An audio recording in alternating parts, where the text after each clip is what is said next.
got to race mountain bikes for the first time in a couple of years and it was awesome. I haven't made a racing video in a while, so hopefully you find it entertaining.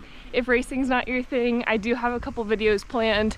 One I'm working on right now is about our Christmas in Norway and taking the ferry to Denmark. And then I also have a video planned for this spring where I'm gonna take an Amtrak train with my mountain bike and race up in Pennsylvania. So yeah, stay tuned for those. But this video is all about the Uwharrie Mountain Bike Challenge weekend, which happened yesterday. So yeah, I'm gonna take you back to yesterday and show you what the race was like.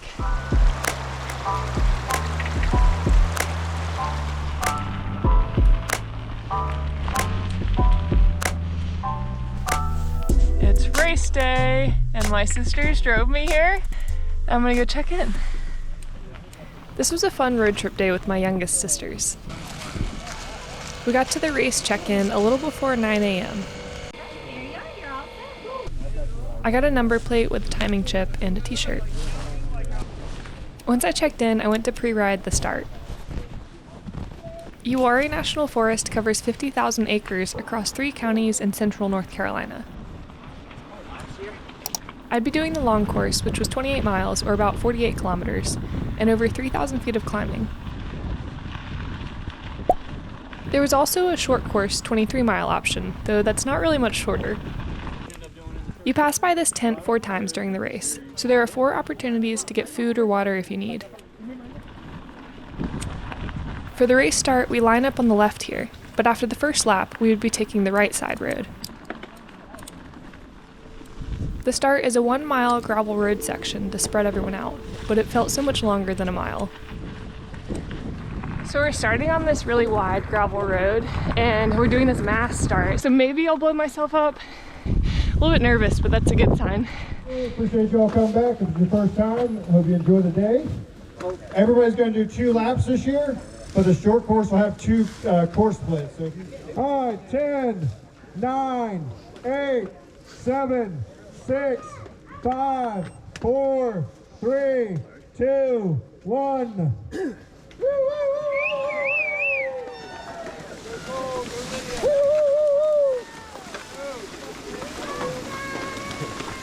All right, be careful to the arc here, folks. Go through the arc. The start was kind of chaotic, but exciting.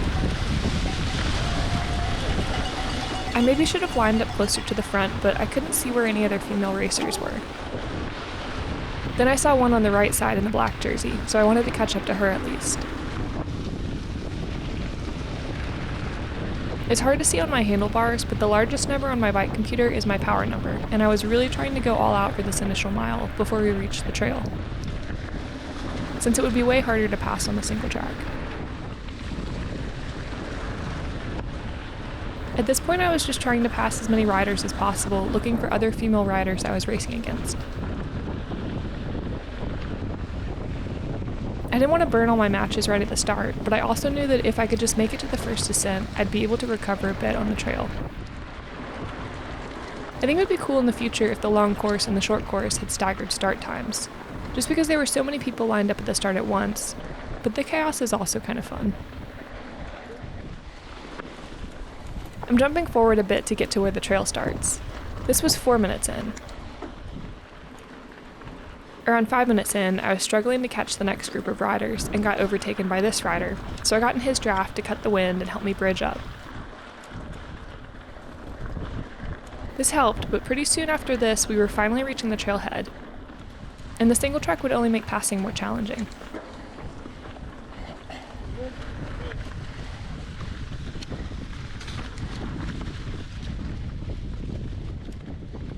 Everyone was still pretty bunched up here, and I realized the rider in front of the guy in blue was one of the female racers. I wanted to stay close to her and was trying to take advantage of the descents to conserve energy and recover as much as possible. Not even 7 minutes into the race, though, I hear the racer I passed earlier say she's coming by on my left, ready to push the pace. Later I learned her name was Lydia, and she was super quick. My new plan was to not let these 2 women out of my sight, and I knew there was at least one other woman ahead of us. I was sitting in at least 4th, but we still had a long way to go. I was desperately trying to catch my breath, but I didn't want to lose them. They were both super strong. Suddenly, around 10 minutes in, Lydia goes for the pass around the right side.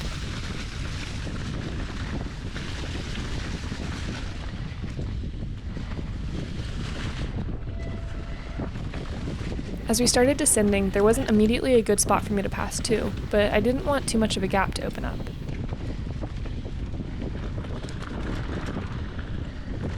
On your left. I went for a pass here, but immediately realized I was cutting it close to this tree and pushing her off the trail a bit. I apologized after the race for my sketchy pass timing, but she was very understanding. The downhill parts of the trail here were super fun and really flowy.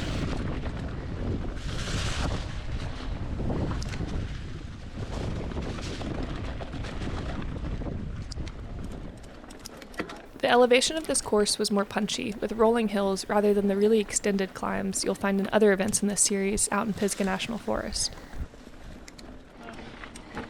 I tried to conserve my GoPro battery by stopping the filming for a bit, but I ended up missing the part where I passed into second place. So between 15 minutes and 25 minutes into the race, I was in third.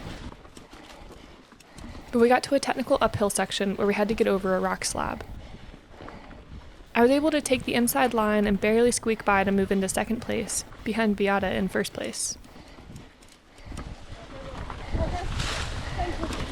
One more. One more. Thank you. Get it. Good job, lady. Thank you.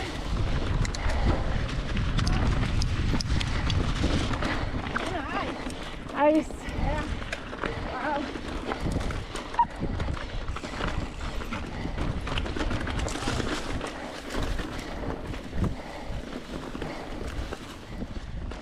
It was fun racing with her again. She's a super strong rider who I've been able to race with over the years, and she always pushes me in a good way. I wasn't planning to try and overtake her on the trail here. I just wanted to stay on her wheel for as long as possible and hopefully not blow up. You can kind of hear my water bottle cage rattling around a bit here. The bolt was getting loose somehow, which would turn into a problem later.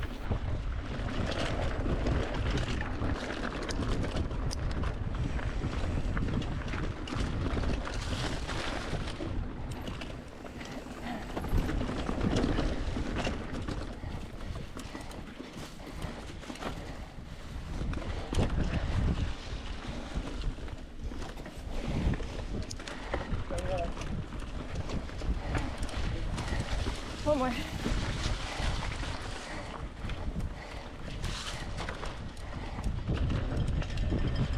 About 40 minutes in, we reached the aid station for the first time, since we completed the first loop on the course and we were back near the spot where we started.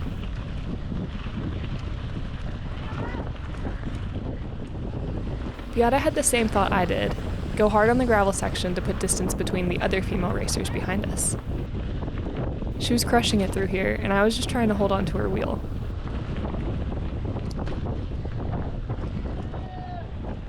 Soon a couple guys passed us, and I figured I would try to draft off them instead. Maybe they could pull me up to the trail section and cut down on the wind.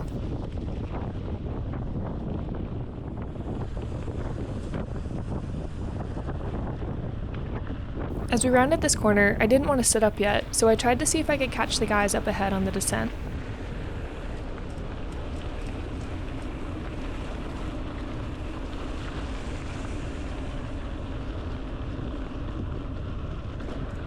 I think back there is where the short course version turns left, but the long course does this additional section of the loop.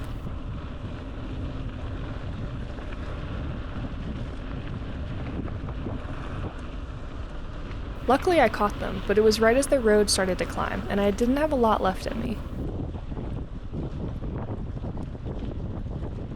As we reached the top and went to turn onto the trail, the guy ahead kindly offered me to pass him. Hey, man. Thank you. Okay.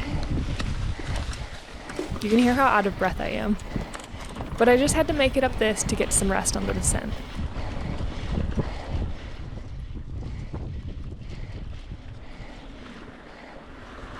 This part was pretty slippery since it was little bits of gravel rather than tacky dirt elsewhere on the course. But pretty soon it turned to mud. I was trying to concentrate on maintaining momentum through the technical sections, so I could maybe sustain my lead.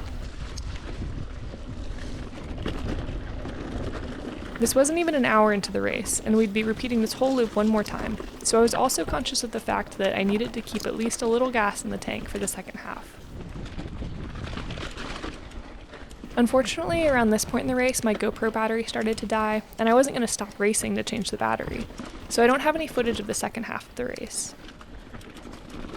This was also unfortunately when my bottle cage bolt fell out, allowing it to swing down into the crane arm and block my pedal stroke. My bottle cage broke. Since the GoPro died, I'll show you what I mean. So I was gonna show you on my bike.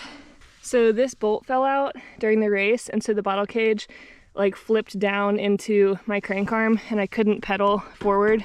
And so I had to stop and take that off, and I got passed. So that was a bummer, but I might have gotten past anyway, I don't know. But it was a good challenge to try to catch back on, and I got second, so I was pretty happy with that. So I got to stand on a podium, and it was a challenging and fun workout with some great racers. Ta-da! My poor bike. The second lap got super muddy, which I felt bad about. Racers got a plate of barbecue with sides afterwards, which was nice, but we shared it since I wasn't super hungry yet right after racing. We did it. She got second! Yay. Very muddy. Overall, very fun. Kind of short compared to the other races in this series. It was still hard. But yeah, 28 miles. It was a good time. However, on the way home, I started getting pretty hungry, so we stopped at a fast food place to make this a real American road trip experience. And an Oreo mint chocolate chip. Yes, please. Anything else for you? No, that'll be great. Thank you. $29.82. Thank you. Cookout is a regional chain that started in North Carolina and is spread throughout the southern states, but I think they have the best milkshakes. I definitely missed this when we were in Japan. Wow. It smells so good. Look at all that.